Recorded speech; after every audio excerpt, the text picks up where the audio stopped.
Et bien salut à tous ces gens, c'est vrai qu'aujourd'hui on se retrouve pour une nouvelle vidéo accompagné de mon supporter parisien préféré. Elevat, May.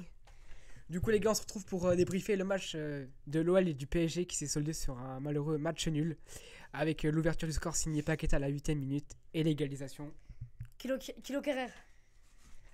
C'est un but miraculeux, on va pas se le dire, hein. Il aura suffi... Germain a touché quand même. Oui, il aura suffi d'une erreur défensive. On l'a payé cash, on l'a vu quand même. Thilo Kehrer qui a été pour moi le plus nul de la partie malgré son entrée. Oh non. Bah si, Le plus nul, c'est Dagba. Oh là. Non, Icardi. Il a touché 2 ballons dans le match et il les a perdus. Bref, quoi qu'il en soit, Paris n'a pas fait un bon match. Ah oui, clairement. Pour moi, ça a été décevant. Lyon a bien joué, Lyon était bien en position, Lyon a fait une erreur, Lyon l'a payé cash. C'est ce qu'il faut retenir de ce match. Par contre, les gars, faut ce qu'il faut retenir de ce match. Il y a beaucoup qui disent Paris sans Mbappé, il n'y a rien du tout. Mais ce soir. Coup franc, il était magnifique. Ah oui, le coup franc qu'il a mis, la barre avec la puissance qu'il a mis.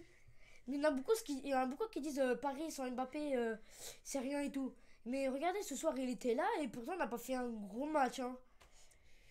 Bah, on voit, de toute façon, on parlera des hommes du match plus tard. Mais ouais, à retenir, c'est que Lyon a été bien, Paris a été décevant. Bah après. Ah, juste un truc que je veux dire sur Lyon. Vas-y, dis-moi. C'est que on a totalement vu que tu sors Lucas Paqueta, C'est un autre style le de jeu jeu. de Lyon, en gros, il change totalement. Bah, si tu retires son maître à jouer. Après, ce qui m'a plu, c'est Cherki, mais Cherki joue trop grinta, ça sert à rien. Donc, quand il est rentré là, il avait trop dribblé. Au moins, il pouvait marquer au moins 2 buts sans dribbler, mais il a dribblé. D'ailleurs, on va parler des occasions ratées de chaque côté, hein, parce qu'il y en a eu pas mal. Hein. Mbappé, deux poteaux. Mbappé, ouais, la frappe là, au début en enroulé. C'est ça. Ouais. Et le coup Et franc. le deuxième, le coup franc, mec, incroyable. Voilà. La puissance qu'il a mis dans la barre comme ça. Moi, je vais juste revenir sur ça. En première mi-temps, tu connais. Guimarães qui lance en profondeur Dembélé. Dembélé qui passe l'épaule devant Kipembe. Ah oui, il se retrouve. Navas, il fait un arrêt de malade. Voilà, il se retrouve en avant contre Navas. Il perd le duel, il récupère le ballon de Guimarães qui ne tire pas, qui le remet au Traoré à voir qui rate. Sur Dagba en plus. Ouais, là, qui rate sa frappe. C'est une occasion qui nous coûte cher, hein, puisque on se souvient juste après, on va se faire égaliser. C'est pas le deuxième mi-temps là. Si. Ouais. Et du coup, bon, on le paye cash. Hein, c'est sur l'action juste d'après. On se prend le but de Kerrer. Ouais. Non, il y a eu la faute de Dagba et sur le relancement comme ça, il y a eu. Ouais, voilà, c'est ça. Du coup, après, il y a eu pas mal d'occasions ratées de chaque côté, mais on notera la plus grosse Dembélé. On va aussi noter le tacle de Emerson qui a servi à rien sur le but de Thilo Kehrer. Je sais pas pourquoi il tacle en fait. Il aurait pu rester debout. Oui, j'ai vu ça. Il restait debout, gros, il n'y avait pas de but. Hein. Je suis désolé. Hein. Mais ça va, il est fort, Emerson en vrai. Hein. Ouais. Chez Lyon, qui a joué en 3-4-2-1. Et en forme. Paris, je crois que c'est 4-3-2. C'est un 4-3-3. Ouais. Et Lyon, en forme défensive, c'était un 5-3-2. Non, un 5-2-3, pardon, autant pour moi. Du coup, voilà. Ce que j'ai trouvé dégueulasse à mon goût pour Peter Bosz, c'est qu'il a pas fait rentrer Gusto. On a vu que Léo Dubois, il valait rien. Il se faisait passer par Mbappé à chaque fois. D'ailleurs, Mbappé. Mais gros, à 3. Abusé. Mec, t'avais Mbappé, il recevait la balle. T'avais déjà 4 joueurs, gros, il venait sur lui comme ça, gros. Comment tu veux qu'il passe? Et tu regarderas maintenant chaque équipe qui affronte Mbappé. Et ils viennent tous ensemble. Minimum de défenseurs. En Ligue des Champions, contre le Barça, ils étaient 4 ou 5, il les a tous passés. Hein. Après, il y avait même Messi, mais Messi n'est pas trop fort défensivement. Après, ça veut dire ce que ça veut dire. Lyon a été meilleur ce soir. Bah oui, clairement, très clairement.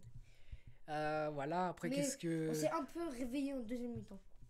Quand Paqueta il est sorti, on s'est réveillé un petit peu. Bah, c'est normal, tu perds. Lyon, ils ont perdu un peu et nous on est monté un petit peu. Bah, d'ailleurs, on va parler des zones du match. On commence avec le Parisien. Ouais, alors pour moi, les gars, c'est Marco Verratti. Incroyable ce soir. Malgré plusieurs fautes qu'il a subies, malgré assez qui lui a fait le tac là, qui a boité après là. Guimarães. Ah oui, Guimarães. Il a fait un tac gros les gars, incroyable. Et il a fait Lucas dans la jambe, je crois. Je crois, oui. Bah du coup, ils sont là tous les deux, mais je vais quand même mettre. Alors pour moi, à mon goût, c'est pas Lucas Paqueta, c'est Guimarães, véritable maître à jouer de Lyon. Il était fort aujourd'hui. Ouais. Paqueta en attaque, du coup, il n'y a pas de milieu de terrain. Le seul milieu de terrain qui ressortait, c'était Guimarães, qu'après, on l'a pas vu inexistant. Ouais. Voilà. Je pense que Rui Mendes aurait été la même. Ça aurait pas changé grand chose. Covid. Bah, les deux côtés en même temps. Voilà. Alors nous, Messi Covid, Di Maria Covid. Donnarumma Covid. Covid. Navas qui a joué malade apparemment. Ouais, apparemment. Mais bah, il a fait un match. Voilà. Par contre, les gars, je veux dire, Lyon, Anthony Lopez, les gars, gros, les buts qu'il a sortis, gros. Oui, largement. Ah, du coup, il repart avec la meilleure note du match. 9 quand même. Hein. C'est Neuf. pas grave, les supporters. 9 pour Anthony Lopez. Et la pire note, c'était 3. C'était Diallo. Mbappé qui se prend un 4. Diallo. Il a pas joué. Dagba, autant pour moi, Dagba. Et Mbappé qui se prend un 4. Mais il a fait des superbes choses quand même. Hein. Oh, le coup franc. Enfin, le coup franc, ils sont enroulés. Voilà. Les deux poteaux, quoi. Après, franchement, début du match, les 80 minutes, c'était 100% Lyon. Le temps qu'on marque le but, puis après, Paris a repris les contrôles du match. Il n'y a Non, pas à dire. ils marquent à la 20e minute. Ouais, c'est ça. Du coup, voilà, c'était tout pour ce débrief, les amis. J'espère qu'il vous aura plu. Il y aura un débrief sur chaque chaîne de chaque côté aussi demain matin. Et la donc, vidéo, là, sera sur les deux chaînes. oui, il y aura les liens de la chaîne en description. Et du coup, voilà, les gars, nous, on va se laisser avec cette fin de vidéo. J'espère que ça vous aura plu. En tout cas, c'était Aeroc accompagné de. Et le 28 mai. On se dit à plus pour une prochaine vidéo ou un prochain live, on verra. Et du coup, ciao, Ciao, l'ami. les gars.